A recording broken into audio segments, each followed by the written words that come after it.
Okay, so we'll do a quick review for the test on 6.1 and 6.2. The first question, you know how to do it, but you got to think about it a little bit. So let's say I said let theta be an angle in standard position.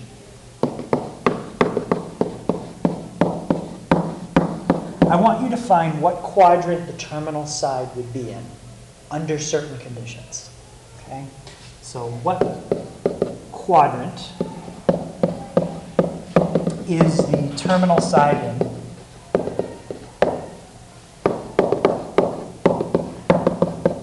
If, now I'm going to tell you something.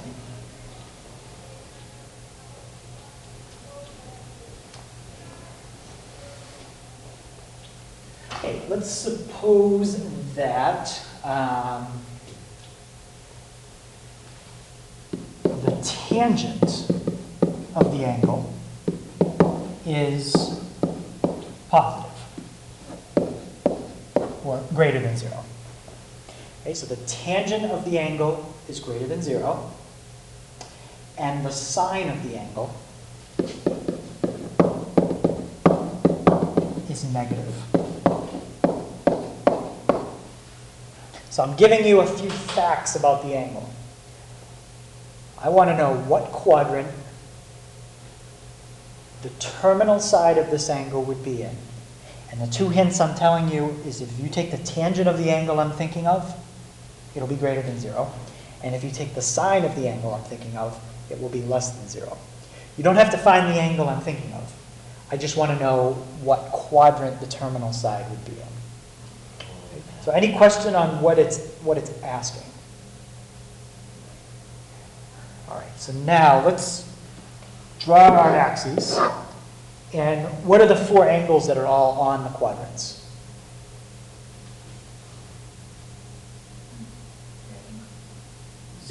0, 90, 180, 270. Okay. Now, how could you figure this out? How could you, if you were using a calculator to help you, what could you try?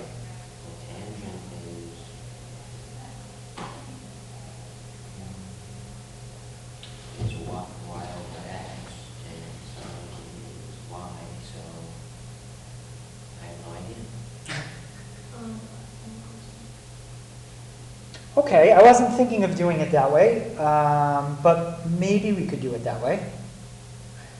Yeah, let's do it that way. Would it be in the bottom two quadrants because sine equals y, and since y is negative, it would be in the bottom two.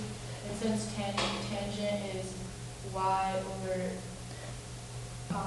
x. Yeah, let's write this down. So tangent is Y over x, and it's positive and a negative equals positive.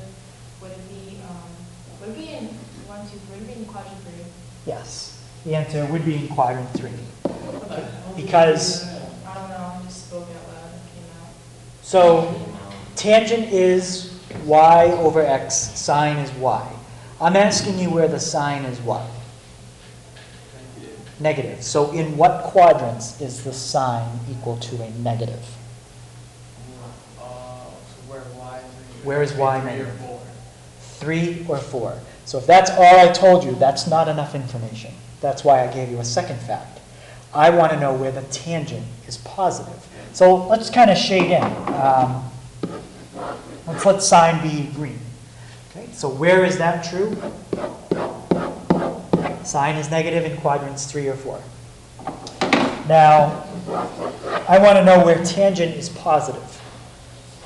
Okay, so tangent is y divided by x. What's one way you can get a positive when you divide y by x? If you have a what over a what? You can have a negative over a negative, or a positive over a positive. So what quadrant do you have positive over positive? Mm-hmm. And in what quadrant do you have negative over negative? So now looking at it, what quadrant satisfies both those conditions? Quadrant 3. And that's it. That's you. Questions on that one? Okay, so I'm going to give you something similar to that. I'll give you two facts. I could say maybe the secant is positive here or the cotangent is negative, but as long as you know these formulas and you know where the positives and negatives are on the x and y axis, you should be all set. What is this called? Just an application of what we learned this week, yeah. Nothing specific. Yeah. Yep, it's an application kind of taking into account the definitions for unit circle trig. So I guess it's kind of tied in with unit circle trig, but you're not actually finding a coordinate here at all. And this is one way to do it. I was thinking of a different way, but I like this way. This works pretty well, so we'll stick with that. All right, how about if I ask you to find, let's say, an angle that's not a multiple of 30 or 45. Okay, so pick an angle that's not a multiple of 30 or 45. 65. 65. Okay, pick a trig function. Pick one you don't like. Oh, me? Anyone. Sure. The secant. No, Secant. cosecant. Cosecant. Okay, so I want to find the cosecant of 65 degrees. Can I do that on the unit circle? No. No. It's not a multiple of 30. It's not a multiple of 45. So how do I do it if I can't do it on the circle? Yeah? On calculator. Yeah, do it on my calculator. But I always mix up which goes with which. Like I know cotangent goes with tangent, but which goes with which with the secant? Like which goes with sine? Does anybody remember? And when you say what goes with it, you mean what is What's the the... opposite? Sine Careful, goes opposite with- means negative. Sine goes with cosecant. Reciprocal, yes. Yeah. So the reciprocal of, go ahead and say that again. Sine is 1 over cosecant. Right? Yes, sine is 1 over cosecant, but I want to know cosecant is Cosecant is The other way. 1 over sine. 1 over sine. So if you flip the sine value, you get the cosecant. So if I have sine and I want cosecant, I do 1 over sine. Yep. So in this case, we'd have to do 1 over Sine. sine of 65. 65. Okay, if you type that into your calculator, that'll give you the answer. Can I type it in the way my calculator is right now? No. Change it to degrees. Yeah. Right, so you gotta go. For this problem, I have to change to degrees. Okay, so type in 1 divided by sine 65. You get about 1.10. All right, somebody give me, actually, any question on how you would do that in radians?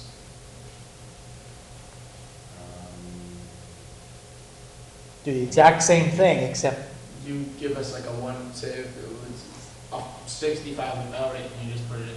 yeah, if it didn't have a little circle above the number, then it's a radian, and you got to change your mode on the calculator to radians. What if I wanted the tangent of 65? Can I do that directly? Yes. Yes, I have a button. Just tangent 65, and that's it. What if I wanted the sine or the cosine? Can I do those two? Yep, I have buttons for those. What if I wanted the secant? How would you type that in? 1 over cosine 65. Yep. And what if I wanted the cotangent? 1 over tangent 65. Yes, 1 over tangent. Okay, so you want to make sure you know how to use your calculator to evaluate, let's say something like this. Evaluate or compute or calculate, something like that. All right, what else did we do? Arc length. What's the formula for arc length? S equals R Yep, S equals R theta. How many things do I have to give you 2. to solve that? Yeah, you got to know 2. So let's say I ask you to find an angle where you have an arc length of 4 pi, and you have a radius equal to 5 inches. Okay, how would you find theta?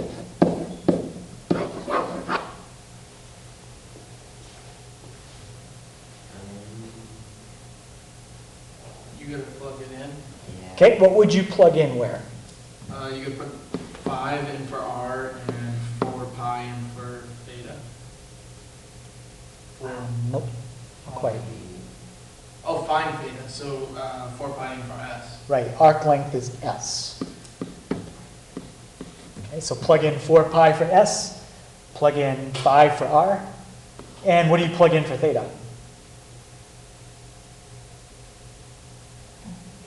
Theta, yeah, that's what you're finding. Okay, so now there's really only one step. How do you get the 5 on the other side? You divide it. Yep, divide by 5, divide by 5, and let's leave it in terms of pi. So theta equals 4 pi over 5, and what are my units on that? Inches. So arc length will also be inches. So my units are, you said inches? Squared. Well, what did we just find? Theta. What is theta? It's an angle. Radians. So you're on the right track. It's not a length, okay? Angles are not lengths. So you would not put inches or feet on that. But it is in radians. You don't need to write RAD. Okay? If I see theta equals and you don't put a label, I know it's radians. And so does everybody else. So, like, you know how you said S equals arc length, R equals radius, theta is equals what? Theta is your angle. Okay, angle. Remember, Greek letters in trig And are it's usually always angles. in radians? Always. Yep. Theta always has to be in radians. So one thing I could do with this problem is say, find the angle, express your answer in degrees. If I said, put your answer in degrees, what would you have to do with this answer? You'd have to convert it into degrees. You'd have to convert it So to you degrees. multiply, you multiply by pi and divide by 180. Other way around. Because I want the Oh, this pi's is to radians, cancel. so you multiply by 180, divide by pi. Yes, and then the pi's would cancel. All right? If you forgot to change the degrees and the problem said to, but you got this far, I'd probably take a point or two off for not converting it the way they said to. Okay, so any questions on that type? Could you do another one where we have to find something else? Find something different. So you could have one where they have you find R. Let's say your arc length is, let's just say 6.4. And what did I say I was going to have you find? R. Find R. And let's say your angle is 30 degrees. Find the radius of that circle. Okay, so I've got the formula, but what should I do first here? You have to convert it to, Yeah, don't even plug in yet, right? You've got that angle. Let's change it to radians first. So 30, after a while, it's one you'll probably memorize, but if not, we can convert it by hand. Does anybody know what 30 degrees is? Pi over 6. That's pi over 6. So now, there's your angle, there's your arc length. So what's my equation when I plug everything in? S equals R theta. All right, so what's S? S is 6.4. Okay, what's my radius? We don't have it. I don't have it. And what's my angle? Pi over 6. Okay. And now, how do I move the pi over 6 to the other side? You can divide by pi over 6. Yeah, you can divide by pi over 6, which is the same as multiplying by 6 over pi. 6 over pi. So that's gone. And that's our answer. Okay, that we would probably round off because they already have a decimal in the problem, so we could just do 6 times 6.4 and divided by pi. If you go that accurate, that's probably going to be accurate enough for what we do. If you have a pi button, you can just press that. It's about 12.22. And what is my label? Let me put some labels in here. What's my label on that 12.22? Feet. Feet. That is a length, so you do need to put a label of feet. So like, could you trick us and ask us for the diameter instead? I could. I mean, they could give you the diameter in a problem, so read that carefully. If there's a problem where they say the diameter of a wheel is like 10 inches, and you're trying to find the circumference of it, be very careful. Make sure you read it. If it says diameter, what do you do to change the radius? 5/2. Yeah. So be very careful with that. All right, so now the next kind of problem, let's say I give you a coordinate. Okay, so what's that? Yeah, I'm recording right now. Yes. So let's say I gave you a coordinate. We've worked with this probably before. -3/2, comma, a half. Now that coordinate represents an angle. I don't care what it really represents. But if I did, does this angle represent a multiple of 30 or a multiple of 45? Definitely a 30. Okay. 45 would have root 2's in it. So this is some multiple of 30. I don't really care what or where. I just want you to tell me the sine of the angle that that point represents. What's the sine? Yep, it's 1/2. What about your cosine?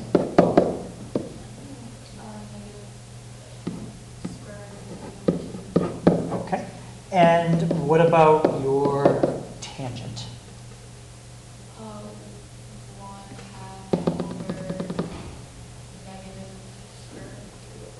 Yep, it's 1/2 over -√3/2. And then when you divide them, what cancels? The 2's are gone, so I'm left with -1 over √3. But I'm not going to leave that as a final answer. So that ends up being -√3/3. Yes. So there's your tangent, your cosine, and your sine. What's the reciprocal of sine? Cosecant. And what would be the cosecant of the angle represented by that point? 2. I don't know what the angle is, but I can tell you that the cosecant of it is 2. How about the secant?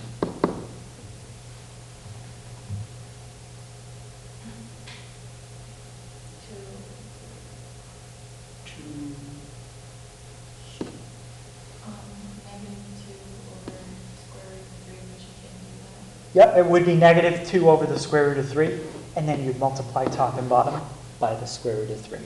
Yeah. So it seems like you guys are pretty good with these. And the cotangent, well, you got two things you can flip, and we did one just like this in class. Which one makes more sense to flip? The first one, because if you flip it, the root goes to the top and you're done.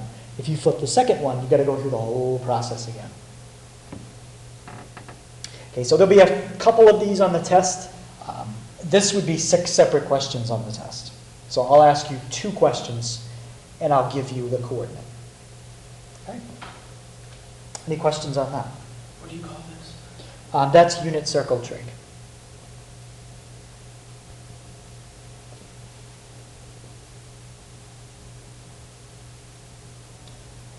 Okay, how about, let's say, number 6.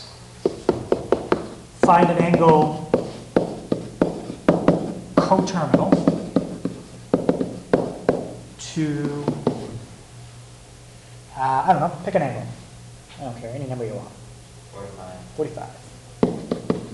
Degrees or radians? Radians. You want to do it in radians? Okay. So if I want to find an angle that is coterminal to 45 radians, how do you find angles that are coterminal? What do you do? Convert 2 degrees. Um, And add 360. Okay, if it was in degrees, you would add 360. But if I give you a problem that I'm giving you information in radians, I'm going to want the answer in radians.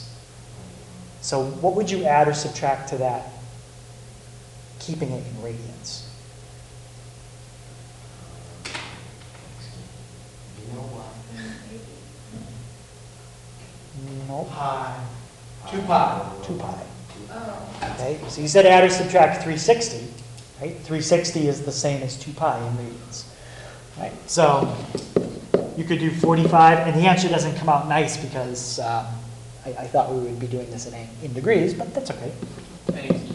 So 45 plus 2 pi, that's an angle in radians that's coterminal with 45. What's another angle that's coterminal? 4 45, go ahead, tell me what to put. 4 Sure, plus 4 pi. What's 2 pi. minus 2 pi? These are all coterminal. You can add or subtract 2 pi as many times as you want.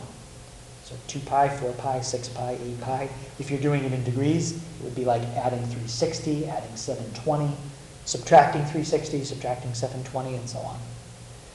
Okay, so make sure you know how to find angles that are coterminal to a given angle, either in radians or degrees. And I might give you a condition. I might say, all right, I have an angle of 10 degrees. I want one that's coterminal, and I want it to be negative. Okay, so I might tell you what I want. So just subtract 360 if you want negative. Yeah. 360 if you want positive. And you might have to do it more than once. If it was like 1,000 degrees, and I said, give me an angle that's coterminal and negative, you have to subtract 360 a couple times. Okay? How about, let's try this one. Okay, you've got a wheel with a radius of 10 inches. It's going to roll 1,200 degrees.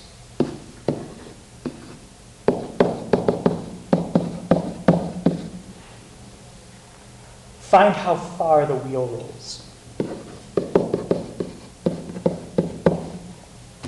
Okay, so how far does wheel roll? So you would have to multiply by 180, right? And then Would you have divide, converted to radians? or do you have to convert it? I wouldn't convert degrees to radians. So radians. We're trying to, so we're basically taking an angular measurement, right? 1,200 degrees is angular, and we're trying to convert it to linear. I want to know how far does the wheel roll in inches. So what's the unit that you usually use to bridge the gap between angular and linear? What's that? Revolutions per minute. Revolutions. Okay? Revolutions is how you go from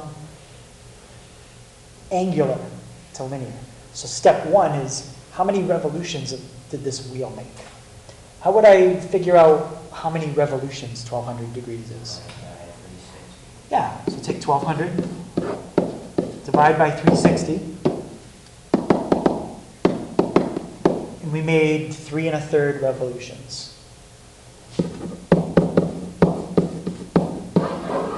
Okay, that doesn't tell me how far the wheel rolled in inches, but I do know the wheel rolled 3 1/3 times. So now what do I have to do?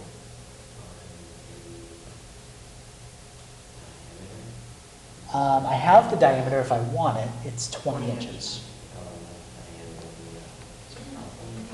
Yes, find the circumference. Because the circumference is equal to 1, what? 2 pi half.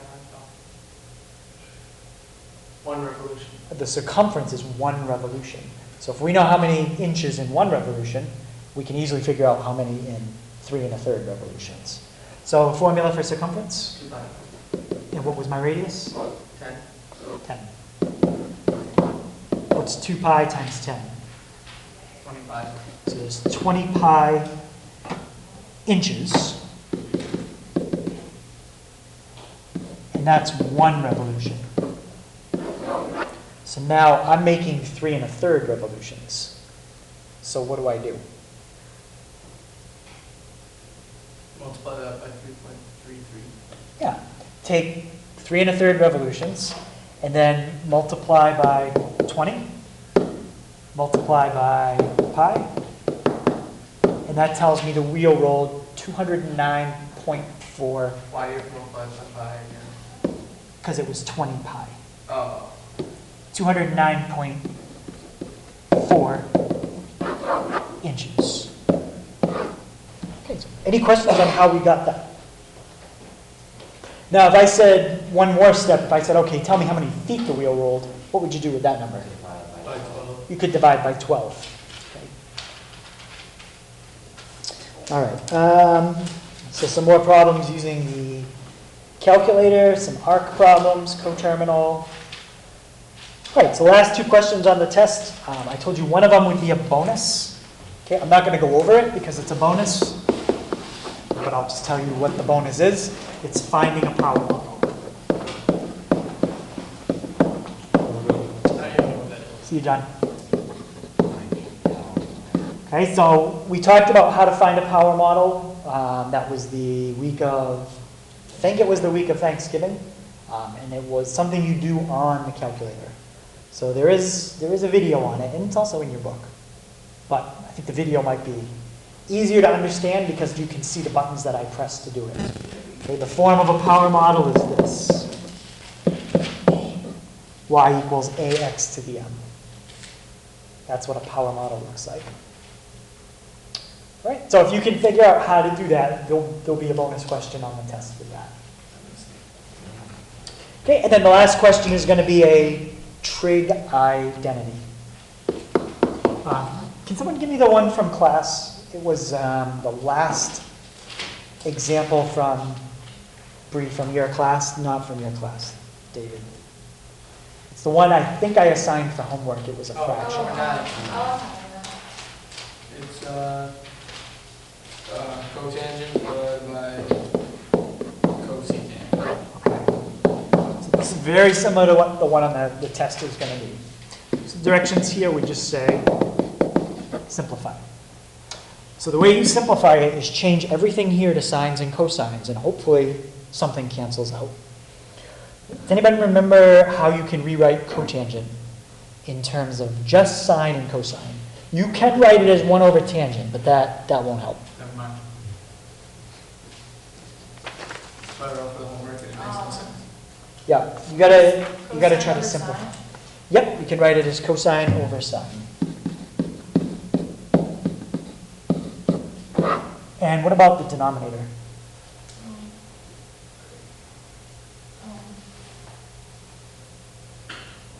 One over sine. Yep, 1 over sine. And now And what? then sine would cancel. Yeah, what you have here, it's basically just like this. 2/3 divided by 1/3. You have the same denominator, it cancels out. Same thing here. Same denominator, cancels out. What am I left with? Cosine over 1. Cosine over 1, which is just cosine. Okay, and again, the application or the reason why you would do this is in calculus, if you had to differentiate or integrate, which are two things you do, this expression, it's a lot easier to just work with cosine because it's not a fraction. And there's only one trig function versus two. Okay, so that's pretty much something similar to everything that's on the test. Okay, there's a lot of questions that are duplicates with different numbers, okay, because we only covered 2 sections.